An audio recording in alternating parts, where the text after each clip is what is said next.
Abra, por favor, sua Bíblia no livro de Hebreus. Alguns a chamam de carta, tradicionalmente considerado como sendo escrita pelo apóstolo Paulo. Hebreus capítulo 11, nós vamos começar aqui, vamos ler vários textos na manhã deste sábado, mas eles estão próximos uns dos outros, vai facilitar um pouco a nossa vida aqui. Hebreus capítulo 11, mantenha sua Bíblia aberta nesta passagem. Alguns de vocês sabem que os pastores mudam muito, né? Eu, esse ano, no segundo semestre, vou completar 38 anos de vida, e já faz 21 anos, ou vai fazer 21 anos, que eu deixei a casa dos meus pais e saí de casa para nunca mais voltar, né? Tomando o rumo que a vida normalmente impõe. Nessa primeira parte da minha vida, nos meus primeiros 17 anos, eu morei sempre no mesmo endereço. Eu não conheci, até os 17 anos, a experiência de empacotar as coisas e colocar num caminhão de mudança e ir para um novo endereço.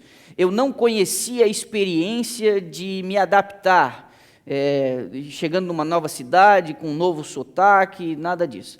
Então, se a minha vida foi muito previsível na sua primeira parte, nos primeiros 17 anos, eu já não posso dizer o mesmo dessa segunda parte. Porque aos 17, quando saí de Santa Catarina e fui para São Paulo, e me instalei no que hoje a gente conhece como NASP, Campus 2, que fica no interior, na região de Campinas, ali na cidade de Engenheiro Coelho e Arthur Nogueira, ali foi a minha primeira mudança. Eu juntei as minhas coisas, que cabia no Corsinha do meu cunhado, que me deu essa carona e me levou até o colégio. E dali para cá, aí, meu amigo, são 16 endereços diferentes desde então, em 3 continentes e 6 cidades diferentes. 16 mudanças ao todo, 3 continentes, 6 cidades diferentes, 16 endereços.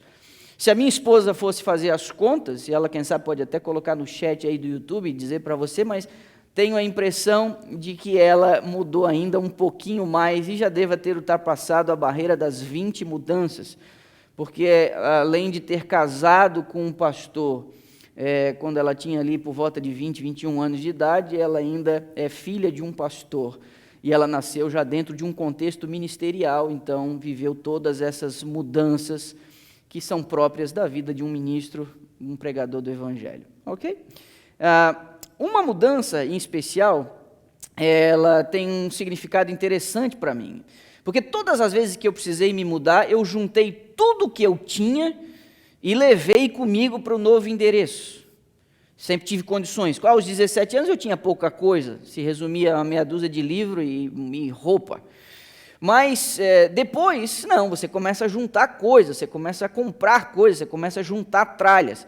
E todas as vezes que a igreja diz que eu deveria sair de um lugar e ir para outro lugar, e a igreja tem essa prerrogativa de analisar onde a gente pode ser mais útil, todas as vezes a igreja também providenciou as condições de levar as minhas tralhas, e encostava um caminhão na frente da casa, encaixotava-se tudo, desmontava-se tudo, botava dentro de um caminhão, dirigia-se sei lá quanto tempo e chegava lá e se instalava tudo. Porém, no final de 2015, com a decisão que nós tomamos de vir para os Estados Unidos, inicialmente com a intenção apenas de estudar, nós não tínhamos a intenção nenhuma, nem de perto, de exercer o ministério aqui, nós tivemos que tomar uma decisão, e foi uma decisão bastante difícil, porque nós tivemos que reduzir tudo que a gente tinha, apenas aquilo que a gente poderia carregar. No caso, eram 6 malas, 2 minhas, 2 da minha esposa e 2 do meu filho. Reduzir uma vida inteira de mais de uma década a 6 malas foi uma tarefa extremamente delicada. Uns 4 meses antes, eu tive que tomar uma decisão do que eu ia fazer com os meus livros. Os meus pais moravam num apartamento pequeno, mesmo endereço, desde a minha primeira infância, desde o meu nascimento. Eles não tinham a mínima condição de segurar lá os meus mais de 1000 volumes que eu tinha, que compunham a minha biblioteca. Ou se eles botassem os livros para dentro do apartamento, eles tinham que ficar fora, não tinha condições. Ninguém poderia segurar isso em lugar nenhum, e como é que eu poderia pedir um favor como esse? Então eu tive que tomar uma decisão muito difícil, num concílio pastoral, 4 meses antes de eu sair do Brasil.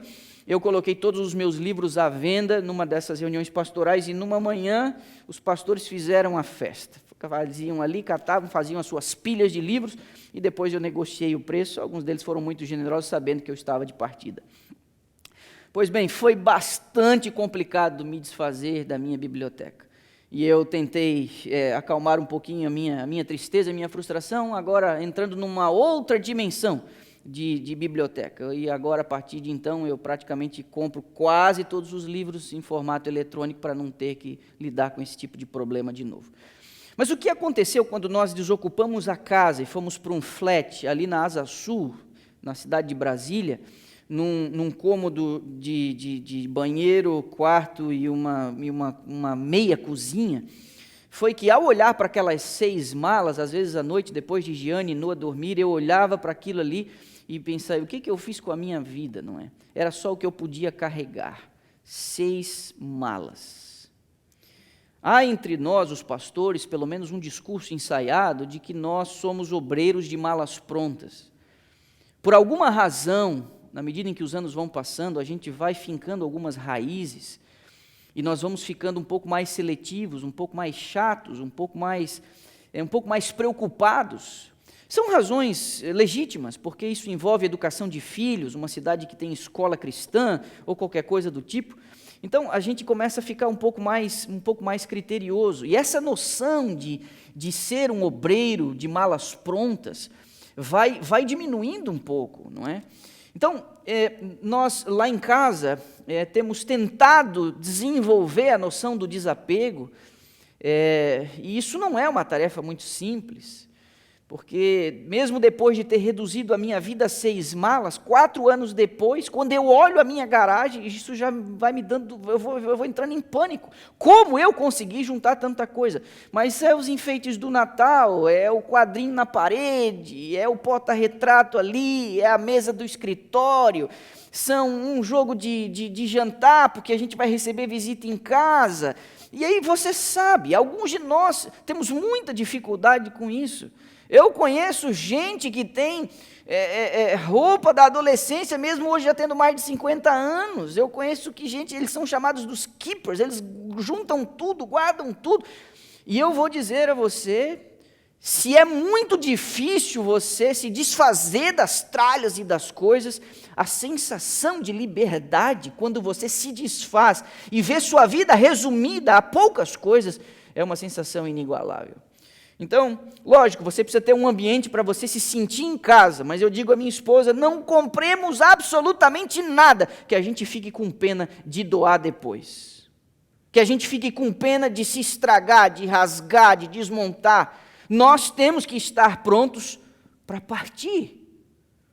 Essa não deveria ser a sensação apenas de um obreiro que sabe que sua vida vai ser marcada por inúmeras mudanças, mas esse deveria ser um estilo de vida daqueles que entendem que estão neste mundo aqui apenas de passagem, precisam estar com as malas prontas. Numa visão que se repete por pelo menos 3 vezes, a serva do Senhor vê o povo de Deus peregrinando por um caminho estreito, e na medida em que as complicações do caminho vão se intensificando, o povo de Deus se vê forçado a alargar as coisas, que havia acumulado com muito esforço, com muito trabalho e tudo mais. Há um momento em que eles descem das carroças, há um momento em que eles apenas montam o cavalo, há um momento em que eles precisam jogar as coisas fora, que fica pesado levar nos ombros, mas há um determinado momento em que eles estão absolutamente sem nada, inclusive descalços, segurando apenas em cordas que eles não sabem direito a origem, ou não conseguem perceber a origem, mas sabem que é o próprio Deus lhes dando auxílio para que eles possam passar por esse caminho estreito, praticamente de lado, com as costas num paredão e o desfiladeiro abaixo. Essa deveria ser a experiência do povo de Deus. Nós precisamos estar prontos a deixar tudo que nós, com muito esforço, acumulamos em direção a uma outra pátria, a um outro lugar. Eu disse a você, Hebreus capítulo 11, nós vamos ler 3 versos. Isso é praticamente uma recapitulação ou uma continuação do primeiro sermão do mês de julho, pregado pelo Grenville. Hebreus capítulo 11, verso 13, lemos assim: todos estes, Paulo está se referindo a uma lista de homens, de guerreiros da fé, que foram mencionados antes. Todos estes morreram na fé, sem ter obtido as promessas, Vendo-as, porém, de longe, e saudando-as, e confessando que eram estrangeiros e peregrinos sobre a terra, porque os que falam deste modo manifestam estar procurando uma pátria, diz o verso 16, mas agora aspiram uma pátria superior, isto é, celestial. Por isso Deus não se envergonha deles de ser chamado seu Deus, porquanto lhes preparou uma cidade. O que vemos no capítulo 11 de Hebreus é a lista de uma série de pessoas que viveu com os pés na terra, mas com os olhos no céu. Uma lista de pessoas que entendiam que esta sensação de inadequação, de um mundo cercado de injustiças, de maldade, de problema, de doença, de traições, de decepções, há uma explicação lógica para essa sensação de inadequação. Parece que nós não pertencemos a este lugar. Elementos estranhos à nossa volta o tempo inteiro dizendo para nós que nós não somos daqui. Esse pessoal tinha a sensação de inadequação, mas tinha uma esperança. Segundo Paulo, eles aspiravam uma pátria superior, celestial, ainda explica o apóstolo, para que não reste dúvida. Este povo morava aqui, mas estava apenas de passagem. Meu irmão, eu e você, em nossa percepção espiritual, nós precisamos entender que estamos aqui apenas de passagem. Nós precisamos entender que nós não fomos feitos para este lugar.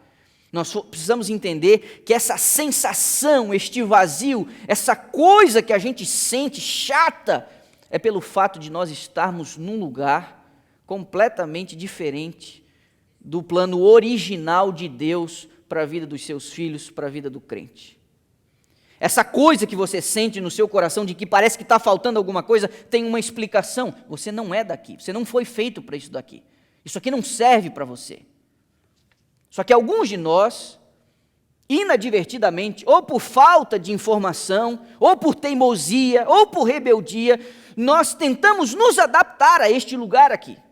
Vários de nós rebaixamos os nossos valores. Nós voltamos as costas aos princípios ensinados pelos nossos pais. Nós tentamos encontrar o contentamento na titulação, num trabalho melhor, no dinheiro. Nós tentamos encontrar a satisfação na construção de uma casa, na reforma, em férias dos sonhos, em projetos especiais. Nós estamos tentando preencher o vazio que não pode ser preenchido, sabe por quê? Porque esse planeta estragou e nós não fomos programados para viver num contexto assim. Deus tem um lugar melhor para você. Tem um camarada aqui, listado no capítulo 11 de Hebreus, que ele deixou claro uma coisa. Você sabe que, me acompanha, você sabe que para muitas pessoas que têm dificuldades financeiras, limitações patrimoniais, o céu parece ser um projeto incrível, né? Porque você mora numa casa apertada, você mora num bairro barulhento, você mora num contexto que não é o contexto, não é o jeito que você queria morar. Você vive num lugar que você não queria morar ali. Então, quando o pastor fala do céu, quando a Bíblia fala de uma outra cidade, da Nova Jerusalém, de um lugar sem doença, isso para você pode fazer mais sentido, mas pode ser que eu esteja falando para algumas pessoas nessa manhã que vivem confortavelmente, muito obrigado. Vivem em um bom apartamento de 200, 300 metros quadrados, com 3 suítes, espaço para todo mundo, um bom condomínio, um lugar seguro, com câmeras na entrada, ninguém bate na sua porta sem se identificar primeiro, você tem um bom emprego, você é respeitado, ao ver o saldo de sua conta, você percebe que você tem o suficiente para aguentar você pelos próximos meses, ainda que a economia pare, você é um cara organizado, você conseguiu se ajeitar. Então pode parecer que esse negócio de céu e outra pátria para você não faça muito sentido, porque sua vida vai muito bem, muito obrigado. Então eu quero dar um exemplo, não de alguém que tinha a vida caindo aos pedaços, mas a vida de alguém que também vivia de maneira confortável, muito bem empregado, um status tremendo, respeitadíssimo. Esse camarada tornou-se o governador da maior potência do mundo no período em que ele viveu. Seu nome? José. Rico, cheio de dinheiro, com uma família bem organizada, mas crente. E sabe como ele manifestou sua fé no projeto de Deus? Ele fez isso dando orientações próximo de sua morte. em relação ao lugar em que ele deveria ser sepultado. Repare o que diz Moisés ao relatar isso no capítulo 50, no último capítulo do livro de Gênesis. Eu queria que você observasse lá. Ainda que seja conhecido para muitos de nós este relato, eu fiz questão de escolher um exemplo de alguém que, mesmo vivendo de maneira confortável nesta terra, tinha os seus olhos focados no projeto de Deus. O verso é o 25 do capítulo 50. Está bem no crepúsculo do livro de Gênesis, quase já ali, iniciando o livro do Êxodo. Capítulo 50 do livro de Gênesis, o verso 25, olha só o que diz. José fez jurar aos filhos de Israel, dizendo: certamente Deus vos visitará e fareis transportar os meus ossos daqui. Isso aqui é tremendo. Isso aqui é tremendo, porque José, vivendo e instalado no Egito, ele entendendo que o projeto de Deus tinha que ver com a terra prometida, ele faz os seus irmãos fazerem um juramento. Eu vou morrer, vocês vão me enterrar aí, mas é o seguinte, quando Deus vos visitar, ele estava se referindo a quê? Ele estava se referindo a uma promessa. Deus tinha dito a Abraão: vocês vão passar uma temporada no Egito, no começo vai ser fácil, depois vai ser difícil, mas eu vou os visitar, vou os tirar de lá com mão forte e braço poderoso e vou levar vocês para a terra prometida. José, com essa promessa em mente, ele desce a sepultura e faz os seus irmãos prometerem para ele: vocês vão tirar, exumar os meus ossos daqui, eu não quero ficar enterrado no Egito. Por quê? Porque o lugar do crente não é no meio do Egito, e o Egito é símbolo do mundo, o Egito é símbolo do século em que a gente vive. O Egito é símbolo de tudo aquilo que é humano, mas Canaã é símbolo de tudo aquilo que é divino, todo o projeto especial de Deus. E José tinha o foco no projeto de Deus. Então vocês vão exumar os meus ossos e vão me enterrar na terra prometida, porque quando o meu Redentor se erguer para me retirar da sepultura, e essa era a crença que os antigos patriarcas tinham, eu quero sair no território prometido. Não é fantástico isso? Meu irmão, se sua vida está caindo aos pedaços, ou se você anda por cima da carne seca, não importa, o seu projeto é o projeto de Deus, pelo menos assim deveria ser à luz das Escrituras. José nos deixa um grande exemplo aqui.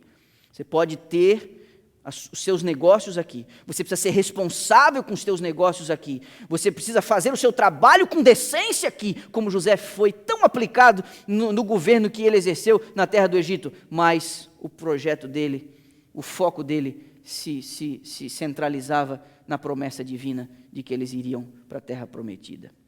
Olha, a gente segue um outro exemplo de alguém que comeu o pão que o cão amassou, foi o apóstolo Paulo. E ele, escrevendo à igreja de Corinto, na sua segunda carta, ele expressa lá todo o sentimento que dominava os seus esforços, todo o sentimento que dominava as suas iniciativas. É a segunda carta de Paulo aos Coríntios, no capítulo 4. Entenda, quando Paulo escreve à igreja de Corinto, quando ele se manifesta àquele povo, àquela gente, nós estamos falando de alguém que tinha perdido uma carreira, nós estamos falando de alguém que tinha percebido que os seus amigos tinham lhe virado as costas, provavelmente a família o deserdou, nem mesmo a igreja, a nova fé que ele abraça, o recebe com todo o amor e consideração, sempre olhado com suspeitas, mas o que o apóstolo Paulo não podia negar foi o encontro que ele teve com Cristo no caminho de Damasco. Aquilo mudou a vida dele completamente. Então ele começou a enxergar a si mesmo e as circunstâncias à sua volta numa outra perspectiva. Se alguém compreendeu que estava de passagem, foi esse tal de apóstolo Paulo, responsável por quase a metade do que nós temos no Novo Testamento, e olha as palavras que ele utiliza aqui, inspirando confiança e a perseverança da igreja aqui na cidade de Corinto. Repare, segunda carta, capítulo 4, versos 16 a 18, por isso não desanimamos, pelo contrário, mesmo que o nosso homem exterior se corrompa, contudo, o nosso homem interior se renova de dia em dia. Vamos trocar para arroz e feijão isso aqui? O mundo pode estar caindo à sua volta, você pode estar caindo aos pedaços. E eu falo das circunstâncias, e eu posso falar até da sua saúde. Pode estar tudo caindo aos pedaços, mas lá dentro não. 17. Porque a nossa leve e momentânea tribulação produz para nós eterno peso de glória acima de toda comparação, não atentando, diz ele, nas coisas que se veem, mas nas que se não veem, porque as que se veem são temporais, mas as que se não veem, estas são eternas. O apóstolo Paulo está tentando levar a sua audiência à seguinte reflexão: pode estar tudo ruim, pode estar tudo quebrando, pode estar tudo estragado, mas por favor, você tem que ter a perspectiva da eternidade. Eu já disse isso a você, mesmo numa lógica matemática, o que a gente faz às vezes é uma tolice. Meu primeiro carro foi um Fusca 68, azulzinho, aquele cor piscina, azul piscina assim. Tinha o retrovisor só no lado esquerdo, eu não quis nem botar no direito, era uma complicação dirigir sem um retrovisor do lado direito, mas eu não quis botar para não perder a originalidade. Tinha faixinha branca no pneu, calotinha cromada, aquela pestaninha no farol. Para alguns de vocês aí não faz o menor sentido o que eu estou dizendo, mas para alguns, né, Fusca 1300, eu aprendi a sair de casa sempre com um pedaço de arame, um alicate e um martelo, porque com isso você resolve o problema do Fusca. Vivia dando problema no platinado, que precedeu aí a injeção eletrônica e tudo mais. Agora imagina eu, comprei esse carro não, comprei o Fusca, né? Dizem que não é a mesma coisa. Eu comprei isso em novembro de 2002. Eu me lembro a primeira vez que, ao ter comprado o carro, eu parei num posto de gasolina para trocar o óleo, encher o tanque, essa coisa toda. Você imagina, eu vou falar aqui um absurdo, mas você imagina, se no dia em que eu comprei meu carro, apaixonado pelo carro, meu primeiro carro, todo bonitinho, originalzinho, né? Aquele volante grande, com a folga danada, sabe?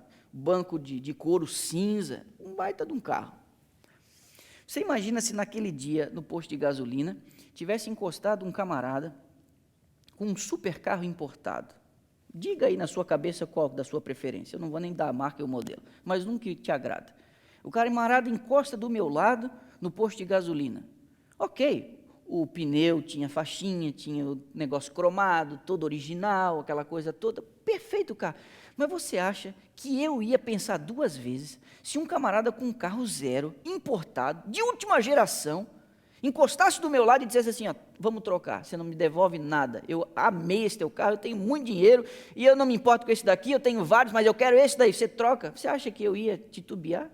Mas você acha que eu ia titubear? Eu ia sair dali, ia para o cartório com o camarada para ele não mudar de ideia, mas sem a mínima dúvida.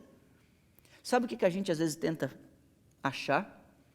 É que você, por melhor que seja a sua vida, que você vai viver aqui 60, 70, 80, 90, 100 anos aqui, por melhor que seja a sua vida, ela é pequenininha. Na perspectiva da eternidade, o que seriam esses 70 anos horrorosos aqui nesse planeta machucado? O que seriam todas as tuas incertezas e decepções comparado a um lugar onde não vai entrar doença, onde ninguém vai te trair, onde ninguém vai te abandonar, onde você vai poder adorar em espírito e em verdade, onde você vai estar em contato com a luz, a fonte de luz. E não creia nessa baboseira que dizem por aí que você vai vestir branco e tocar harpa o dia inteiro. Deus não faria isso com você? Isso seria um inferno para os santos. Você acha que o Deus que criou os céus e a terra, que deu capacidade do ser humano criar um monte de baboseira que ele criou aí, ele não tem um projeto para você, para viver a eternidade com elegância, sem você se entediar por não ter o que fazer? Você acha realmente que o céu é um lugar monótono, assim como é pintado por alguns quadros por aí? Não. Você trocaria essa vida miserável por uma vida sem fim? Às vezes a gente não pensa direito, não é? O apóstolo Paulo está dizendo, não se compara. Você está tomando pressão, está difícil, pois isso é leve e momentâneo, comparado com o eterno peso de glória, que é o que vem por aí. Agora, você sabe que Paulo, Tiago e Pedro, eles falam de um prêmio. Os três usam uma expressão e complementam de uma maneira um pouquinho diferente. Eu queria que você fosse comigo, porque nos é prometido um prêmio, um galardão, nos é prometido um símbolo de vitória, a vitória que vai assinalar a nossa ida para esse outro lugar, essa outra pátria, que muitos viram de longe, mas não puderam alcançá-la ainda. Então eu queria que você fosse a segunda carta de Paulo mais uma vez, só que agora a Timóteo, no capítulo 4, o verso é o 7 e o 8, muitos de nós conhecemos essa passagem.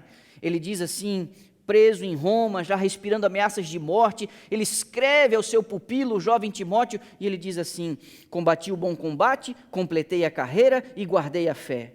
E ele diz: já agora a coroa da justiça me está guardada, a qual o Senhor, reto juiz, me dará naquele dia, e não somente a mim, mas também a todos quantos amam a sua vinda. Paulo está falando de uma coroa, Paulo está falando de um prêmio, Paulo está falando de uma recompensa, e ele diz que essa recompensa é a tal coroa da justiça. Essa coroa da justiça foi prometida àqueles que amarem a vinda do Senhor. Pode ser que eu esteja falando para você, cristão, adventista ou não, crente ou não, independente de sua religião, do seu estado. Pode ser que eu esteja falando para pessoas que acham que a vida se resume a isso daqui. Ame a vinda do Senhor Jesus e você receberá a coroa da justiça. Essa é a promessa. O apóstolo disse: eu fiz o que eu tinha que fazer, eu completei a minha carreira, eu guardei a fé, eu fiz a minha corrida, e eu sei que a coroa da justiça me foi prometida. Mas ele complementa: mas não somente a mim, mas todos aqueles que amarem a vinda do nosso Senhor Jesus. Você ama a vinda de Jesus? Você aguarda a vinda de Jesus? Ou quando este assunto lhe vem à mente, você acha que ele de alguma maneira está atrapalhando o seu projeto, o seu plano, as coisinhas que você está planejando para o teu futuro próximo, ou quem sabe distante? Ame a vinda do Senhor. E entenda que qualquer projeto que você tenha, que diga respeito a essa terra, não é nada perto do que ele tem preparado para você. Mas não é só Paulo que fala de coroa. Tiago, um pouquinho para frente, depois de onde você está, você vai ter Tito, e aí Hebreus, e agora já é Tiago, 3, 4, 5 páginas para frente, o capítulo 1 e o verso 12, Tiago fala de uma outra coroa, de uma outra recompensa. Ele diz: bem-aventurado o homem que suporta com perseverança a provação, porque depois de ter sido aprovado, receberá a coroa da vida, a qual o Senhor prometeu aos que o amam. É uma outra coroa, uma outra promessa, que agora tem que ver com resiliência. Segure a onda, está difícil, segura, está complicado, segura, não joga a toalha, não desista. Sabe por quê? Porque aquele que perseverar até o fim, este vai ser salvo, e este que vai ser salvo vai receber uma coroa, e essa coroa é a coroa da vida. E ele diz, é para aqueles que amam o Senhor essa coroa. Paulo diz, para você receber a coroa da justiça, você tem que amar a vinda do Senhor. Para você receber a coroa da vida, você tem que amar o próprio Senhor. Mas você sabe que não é só Paulo e Tiago que falam dessa coroa? Tem uma outra coroa, é como se fosse uma tríplice coroa. E o outro quem fala de coroa é o apóstolo Pedro. Repare, ele vai dizer isso na sua primeira carta, o capítulo é o 5. Só virar a página, você vai encontrar já Pedro. É a primeira carta, o capítulo 5, o verso é o 4, diz bem assim: ora, logo que o supremo pastor se manifestar, recebereis a imarcessível coroa de glória. Forma-se aqui uma tríplice coroa, uma coroa de justiça, uma coroa da vida e uma coroa de glória. A primeira prometida para aqueles que amarem a vinda do Senhor, a segunda prometida para aqueles que amarem o próprio Senhor, e a terceira, quando você lê os versos anteriores, você vai perceber, são aqueles que lidam com as coisas do Senhor, são aqueles que se deixam gastar para que possam ajudar o rebanho do Senhor, são aqueles que se importam com aqueles a quem o Senhor ama. Para estes foi prometido também uma coroa, essa é a coroa de glória, uma tríplice coroa é o que nos foi prometido. Vire a página mais uma vez. Agora eu vou pedir para você entrar no último livro da Bíblia, o livro do Apocalipse, porque o livro do Apocalipse também nos traz promessas e recompensas. Quando lemos o livro do Apocalipse, nós percebemos o interesse de Deus de se comunicar com o seu povo, de se comunicar com a sua igreja, e Ele faz promessas, para aqueles que vencerem. Promessas não são feitas para derrotados. O livro do Apocalipse fala que os vencedores vão ganhar um monte de coisa. Pedro, Tiago e Paulo falam de uma coroa, coroa da vida, coroa da justiça e coroa da glória. Mas o livro do Apocalipse fala de um monte de recompensa. É como se você estivesse numa festa e estivesse abrindo agora os presentes. Nós vamos abrir agora, nós vamos tirar o pacote, nós vamos abrir o pacote desses presentes que foram prometidos aos vencedores. Repare, nós vamos começar no capítulo 2, marque aí que nós vamos no 2 e no 3, várias recompensas, vários presentes prometidos aos vencedores. Verso 7 do capítulo 2 diz assim: quem tem ouvidos ouça o que o Espírito diz às igrejas, ao vencedor dar-lhe-ei que se alimente da árvore da vida que se encontra no paraíso de Deus. Essa é a primeira coisa, o primeiro presente para você desempacotar quando você receber o prêmio final. Quando te colocarem as coroas na cabeça, você vai abrir um monte de pacote. O primeiro deles está aqui, registrado na carta à igreja de Éfeso: o vencedor. O vencedor vai comer do fruto da árvore da vida. Você diz isso, amém? Você diz amém?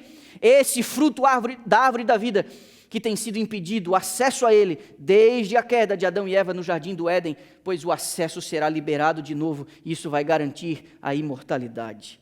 Verso 11, no mesmo capítulo 2, diz assim: quem tem ouvidos, ouça o que o Espírito diz às igrejas. O vencedor de nenhum modo sofrerá dano da segunda morte, pois o segundo presente é: segunda morte não vai mais te atingir. Você vai estar imune ao maior de todos os inimigos da humanidade, que é a morte eterna. A segunda morte é a morte eterna, não é a morte do sono.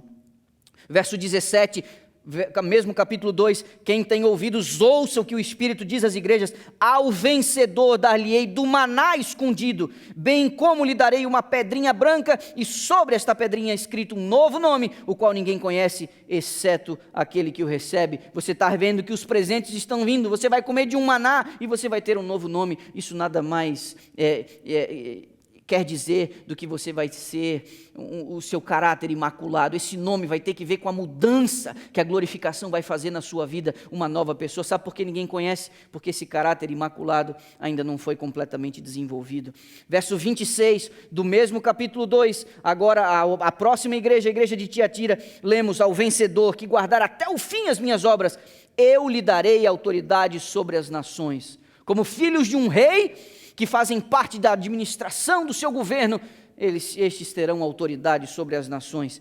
Verso 5 do capítulo 3, a igreja de Sardes: o vencedor será assim vestido de vestiduras brancas, e de modo nenhum apagarei o seu nome no livro da vida. Pelo contrário, confessarei o seu nome diante do meu Pai e diante dos seus anjos. Agora a sexta igreja, versos 11 e 12, do mesmo capítulo 3: venho sem demora, conserva o que tens, para que ninguém tome a tua coroa. 12, ao vencedor falo-ei coluna no santuário do meu Deus, e daí jamais sairá. Gravarei também sobre ele o nome do meu Deus, o nome da cidade do meu Deus, a nova Jerusalém que desce do céu, vinda da parte do meu Deus, e o meu novo nome. E a última promessa, o último pacote, o último embrulho nesse contexto aqui, se dá à igreja de Laodiceia, o verso 21 do capítulo 3, ao vencedor dar-lhe-ei sentar-se comigo no meu trono, assim como também eu venci e me sentei com meu Pai no seu trono. Você será um corregente, um co-administrador. Estes são os muitos, ou parte dos muitos presentes que nós vamos receber, mas eu queria que você me acompanhasse aqui.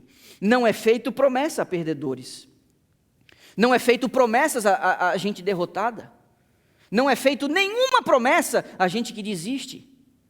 Você sabe, existem algumas características que são incomuns para aqueles que um dia herdarão o reino dos céus.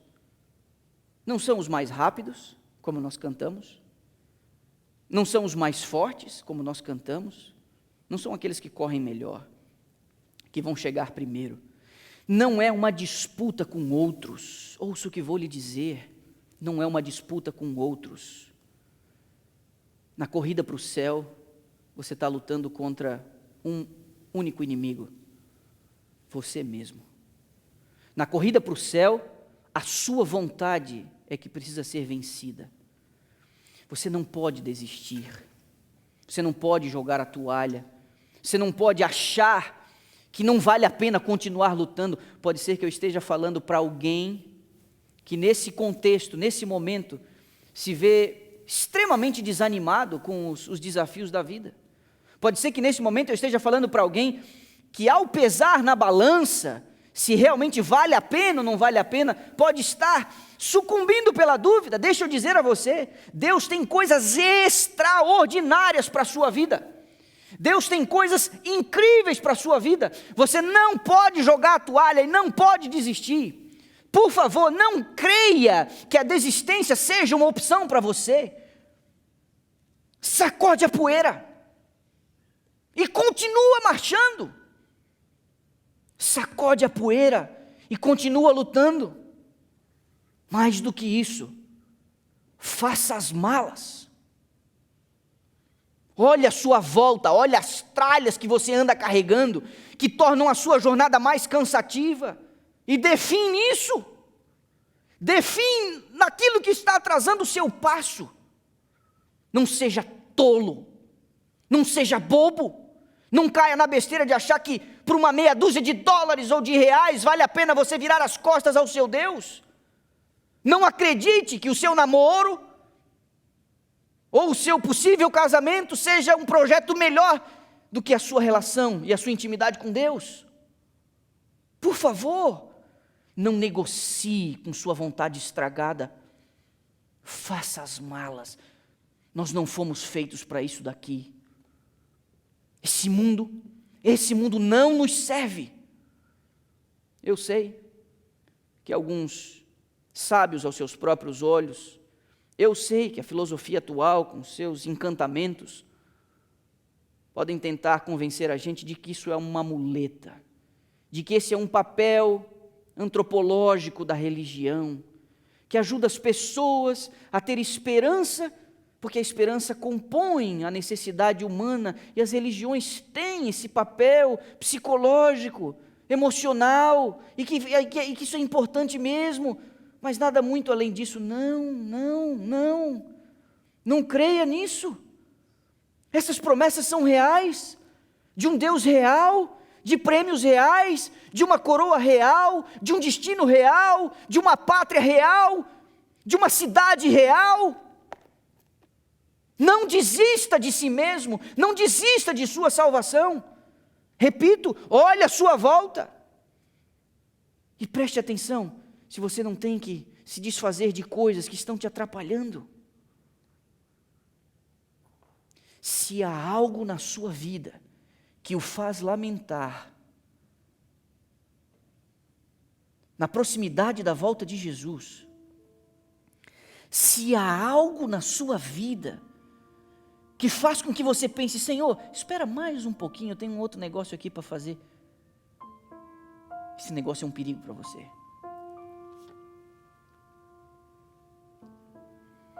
Ame a vinda do Senhor. Ame o Senhor que está vindo.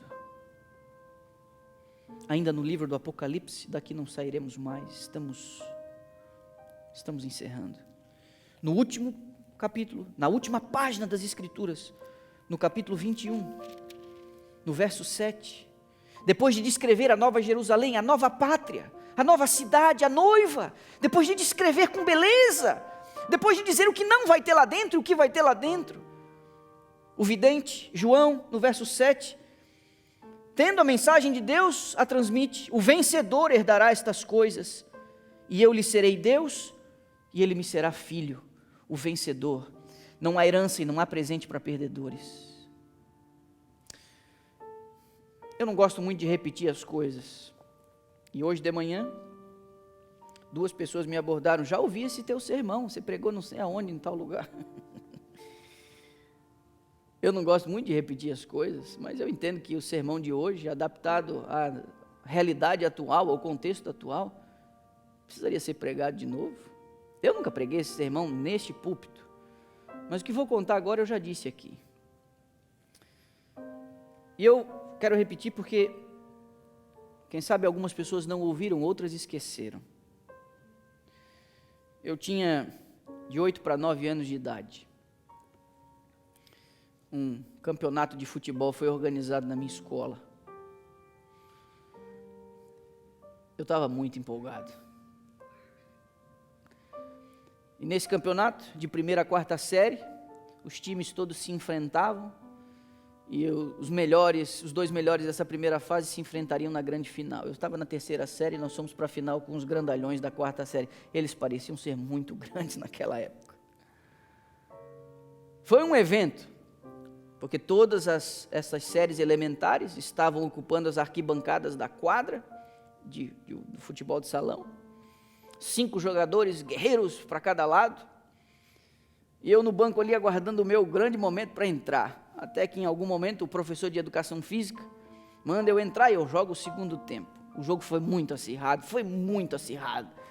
mas nós vencemos por 1-0, com o gol do craque do time, que não era eu, era um outro.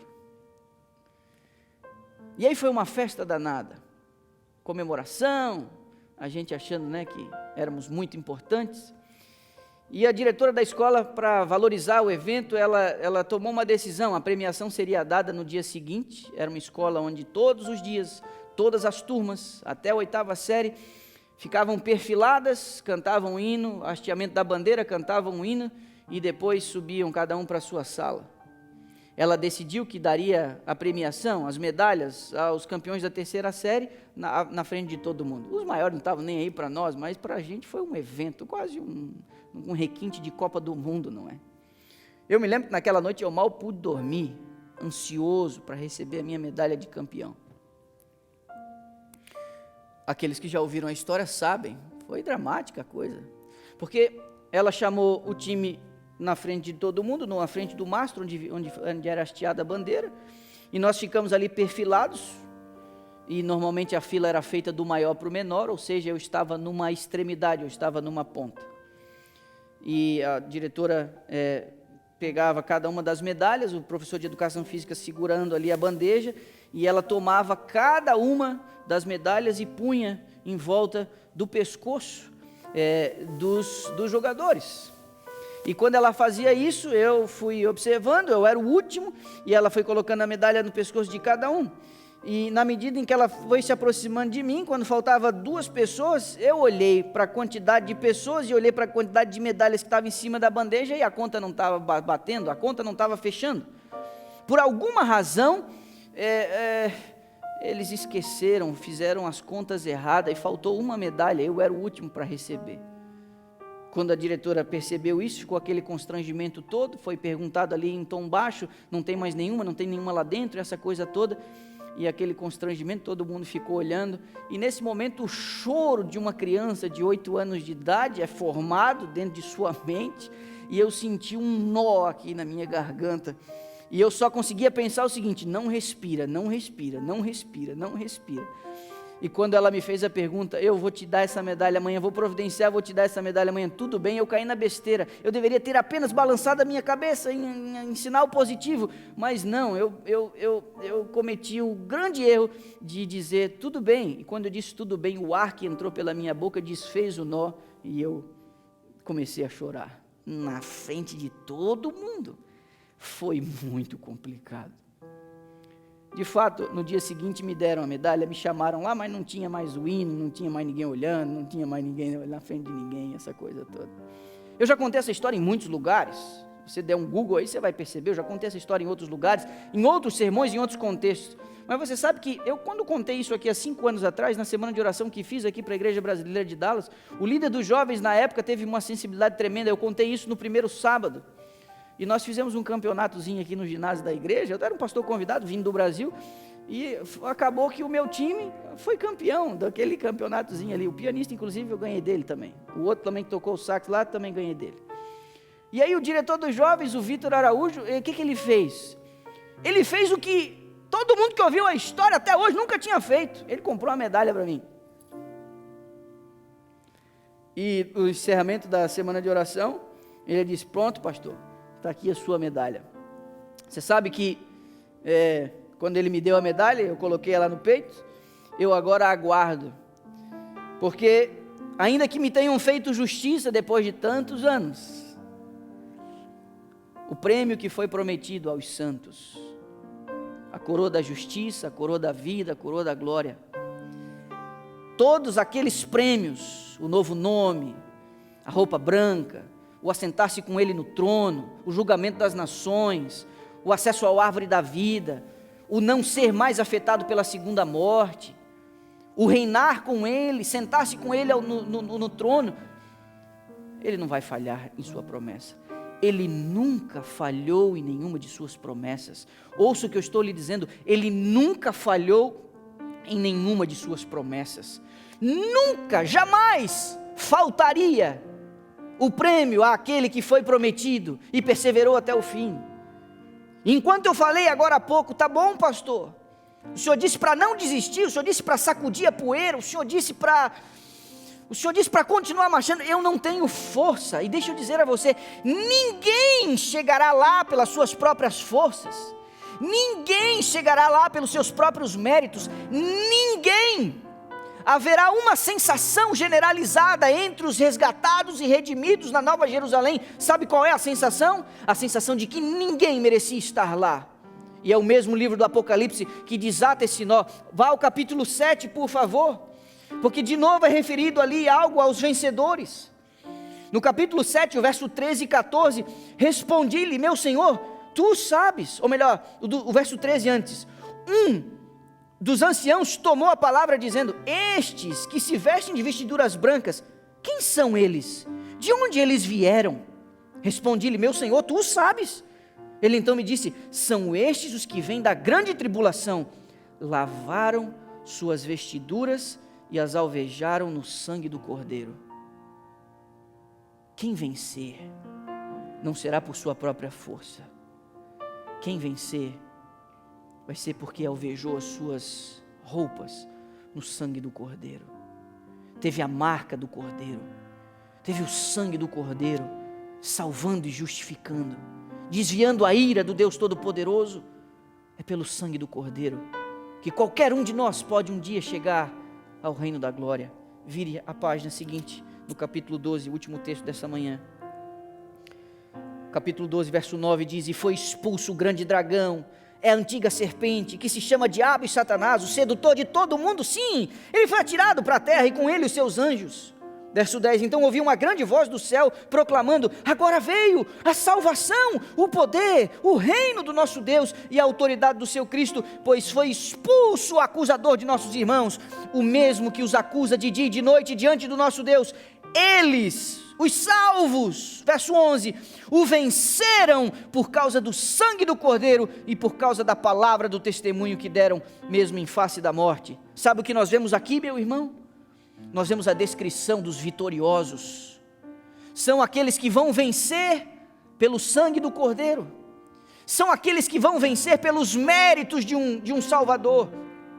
Eles não chegarão lá porque se esforçaram. Eles não chegarão lá porque eles se abstiveram de coisas, porque eles fizeram outras coisas, porque fizeram e realizaram boas obras, porque guardaram a lei, porque foram à igreja, ou porque devolveram parte dos seus recursos. Ninguém pode comprar a salvação, ninguém pode conquistar a salvação só pode ser recebida, a salvação só pode ser aceita. Isso é totalmente pela graça. A pessoa que você precisa se tornar, somente pela graça. O destino que você precisa herdar, somente pela graça, somente pela graça. Por isso nessa manhã eu quero fazer um apelo, a Mel vai cantar e eu quero fazer um apelo a você. Você precisa escolher esse Jesus para lutar as tuas batalhas. Você precisa escolher esse Jesus e não olhar mais para trás. Você precisa escolher esse Jesus, sabe por quê? Porque esse Jesus vai dar acesso a você, à árvore da vida, vai te garantir um novo nome, uma roupa, uma tríplice coroa, vai dar com que você se assente com Ele no trono. Esse Cordeiro de Deus que tira o pecado do mundo vai ajudar você, vai garantir o seu acesso à Nova Jerusalém, aquela cidade. Do primeiro texto que eu li nessa manhã, eles aspiravam a uma pátria superior, isto é, celestial.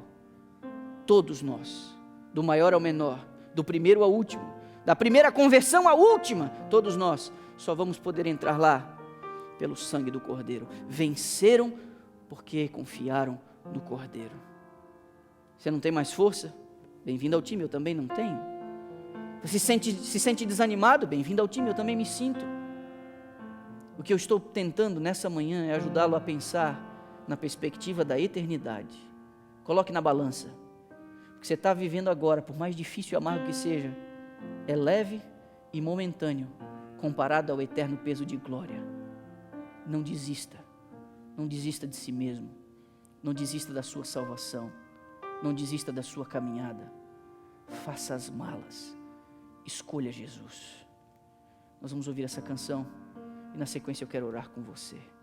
Que Deus te abençoe nessa hora.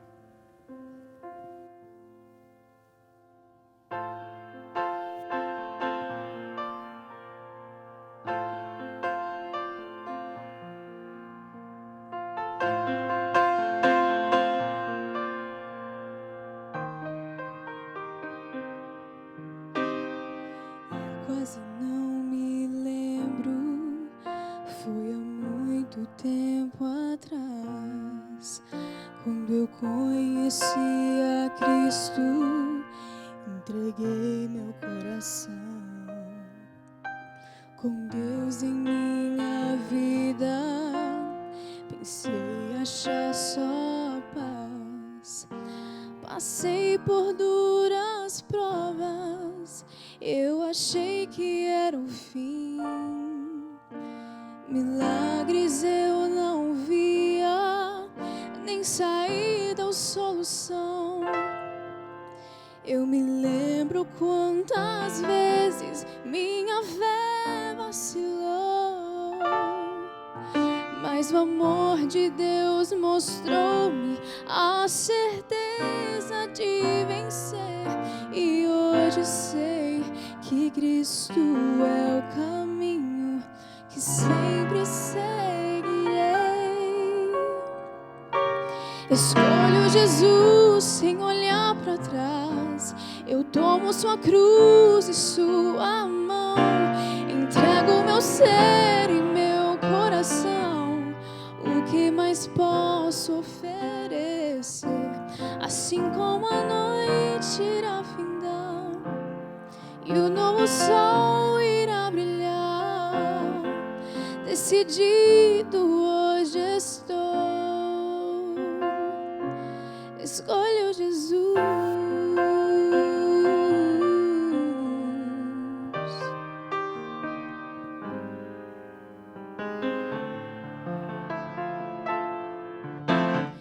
Temo confessar a maneira que vivi.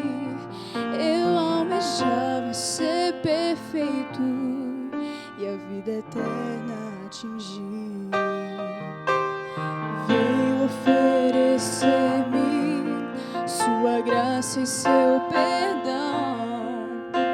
Na cruz pagou grande preço por minha eterna redenção. Só Jesus é a saída, Ele é luz na escuridão. Ele é o príncipe da glória, de infinita compaixão. Agora entendo a diferença de ter Cristo em meu viver. Só pela graça vem a vitória, confiando em seu poder. Escolho Jesus sem olhar para trás. Eu tomo sua cruz e sua mão. Entrego meu ser e meu coração. O que mais posso oferecer? Assim como a noite irá findar e o novo sol irá brilhar, decidido hoje estou. Escolho Jesus. Escolho Jesus sem olhar para trás. Eu tomo sua cruz e sua mão. Entrego meu ser e meu coração. O que mais posso oferecer? Assim como a noite irá findar e o novo sol irá brilhar, decidido hoje estou. Escolho Jesus.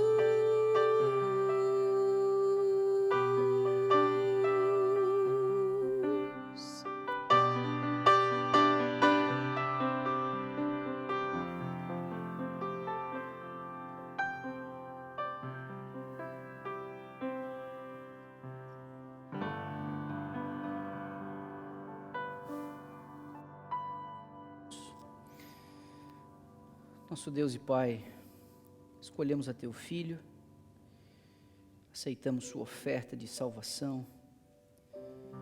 Somos imensamente gratos porque o Senhor providenciou todo o necessário para garantir a nossa salvação. Não há mérito, não há justiça, não há nada em nós que nos recomende. Apenas o poder de aceitar ou não a Tua oferta. O Senhor não quer que ninguém se perca. O próprio Jesus orou que nenhum eu perca dos que me deste. Ó Deus e Pai, que a gente possa avaliar as coisas na perspectiva da eternidade, que a gente possa se desfazer das tralhas que atrapalham tanto a nossa caminhada, que a gente tenha coragem de fazer escolhas acertadas, mesmo que, humanamente falando, nos tragam prejuízo. Desperta o teu povo, desperta a tua igreja e ajude o teu povo a compreender que o melhor ainda está por vir. Ajuda o teu povo a valorizar e a apreciar as tuas promessas.